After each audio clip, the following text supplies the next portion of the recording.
In China, there's a backlash over a new feature in a newspaper. It slams Americans. But in Beijing, Seth Doan shows us why the insults are backfiring. The complaints are familiar.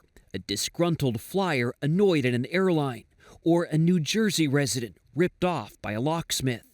But these articles appeared in the online edition of the People's Daily, a Chinese newspaper considered the mouthpiece of the ruling Communist Party.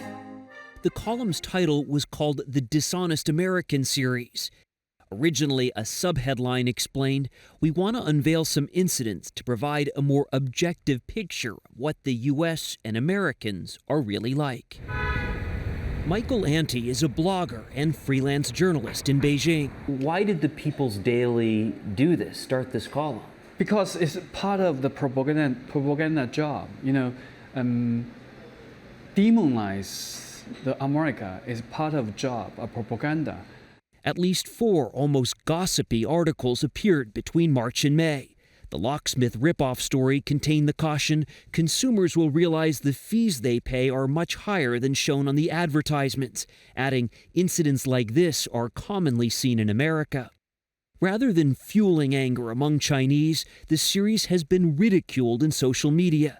On Weibo, more than 330,000 mainly mocking results pop up, including, "It would be really popular if People's Daily reports on dishonest local governments," or "If Americans are so immoral and untrustworthy, why do so many government officials still send their wives and kids to the States?" We asked the People's Daily to explain its column, but they would not issue a statement or grant an interview. Today, the old series title no longer exists online. It's been replaced by a much more benign one, The Americans You Don't Know. Why the title change? Well, there was no explanation. For CBS This Morning, Seth Doan, Beijing.